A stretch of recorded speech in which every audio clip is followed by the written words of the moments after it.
Hello, this video is to show you how you tend to operate or access the textbook in such a way that you are able to navigate exactly to where you want to study. Now, if you look at the entire textbook, you could either read the entire chapter. There are some of them that you already know because of your previous studies, maybe in my class for the account information system, or you've done some kind of technology studying and you know some basics about the um, the chapter. So, but there are also part of it that you may not know. So you go straight to that specific learning objective. And I also want to show you on this video how you navigate your way straight to the lab. The lab is probably what is going to take you some time because you are not just studying it, but you're also doing it. So um, sometimes you might actually go straight away and start from the lab in some cases, and then come back and read the chapters.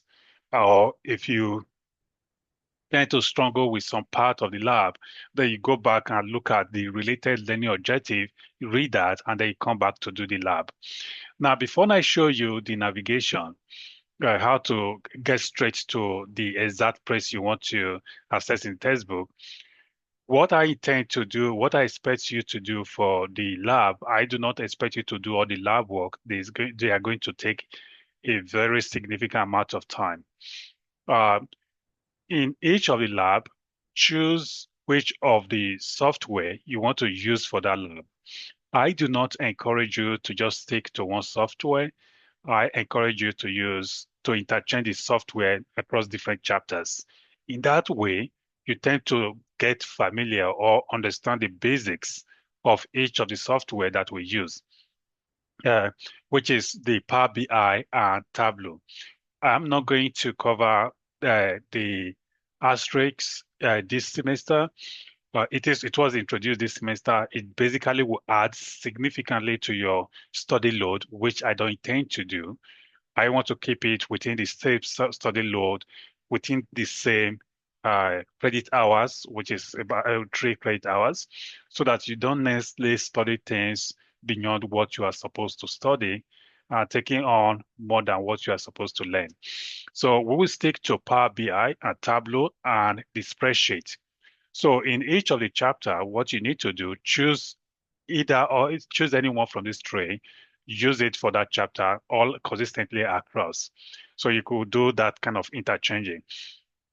But for chapter one, my expectation is that get familiar with all of the software, follow the instruction, but downloaded the software. And I have sent out email previously on downloading the software.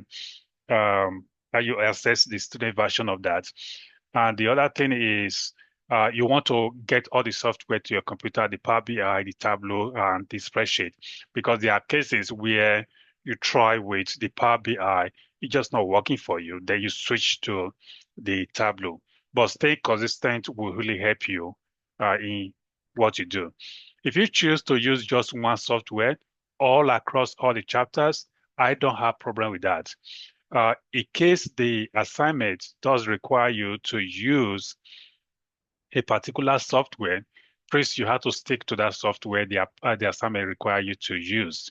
So please ensure that you check the homework first before just have a quick look. I think you have 2 attempts in most of the homework. Have a quick look and know what software we use for that particular homework. And then you can come back and decide which of the software you want to use for the chapter. In most cases, I'm very flexible on what software you use when it comes to some of this homework. But in some cases, we are very specific that you use that particular software. Now, I'll now move on to show you how you go straight away to access the lab work without going through the entire chapter. So when you come here, you could see from here, introduction, data analytics, how data analytics affect business, how data analytics affect accounting. So when you even click on this, you will see more sections under this for data analytics for auditing, management accounting, financial accounting, and taxation. Similarly, if you look at the data analytics process using the impact cycle, again, you'll find this series of steps, step one, step two, and so on. basically the steps in mastering the data. The next one is the data analytics skills and tools needed by data analytics minded accountant. Again, you find all of these sessions here. You could read through to keep track of a particular session you want to study. Right here, you have passed on chapters of the on examples of the impact modern information here, and then you also have this artificial intelligence and so on.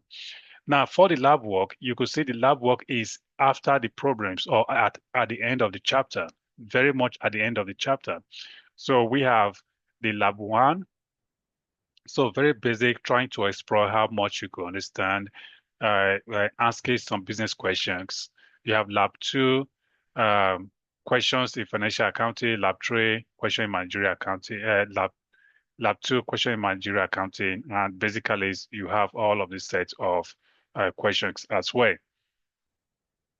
Right here, where you have the comprehensive case is truly comprehensive. One thing that you should pay attention to, the dealer store data is based on SQL. You do not have the access to this SQL at the moment. I have requested username and password for you. That would be sent to me as soon as they are ready. Once you have the data, you'll be able to access SQL. It's just a way of fetching data from online instead of exporting them to spreadsheet. There's nothing uniquely different from the standard data you have in your spreadsheet, but it is a way of having a large database, and then you take the amount of data or the variables you need for a period of time, and then you use that for your data analysis. But as soon as I have all the username and password, I'll share that with you, and then we could use it. In chapter one, we may not need to use it as much, but in one of the chapters later, or some of the chapters later, we'll probably need to use some of those software. So this is where I'll stop in terms of navigating through your lab work. Choose which of the lab work you want to complete. But again, if you complete some of this lab work, they are your homework. If in fact you will find out that the homework answers are actually here in the lab work, and that is why you have to do it.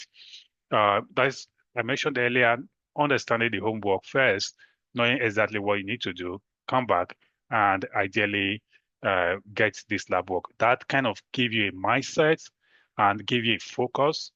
It's going to save you time and it's going to help you to focus on a specific requirements for the assessment. That is for the assessment. What about if you want to really expand your skills beyond just meeting the assessment requirements? You could do this homework, this lab work as many as you can, and just for your whole learning purposes and see how you go. So it is important. I do recommend completing all the lab work if you can, but focus on the lab works that are specifically required for the um, assessment at the initial stage so you are not behind. So when you get those completed and you still have time during the week, come back to complete the other lab work. Now, what I would say here is don't be tempted by keeping this course, by procrastinating about this course that you will do it later. It's quite involved and you can get stronger if you do that. So my expectation is that get started with this course, um, get it completed as soon as possible, and move on to other chapters if you once you complete the chapter we're looking at in the week. My next video, I'll be talking about how you access some of the data using some examples from chapter one. I actually want you to get very familiar with the process in week one, and then that will help you go fast when you move on to the other weeks later on.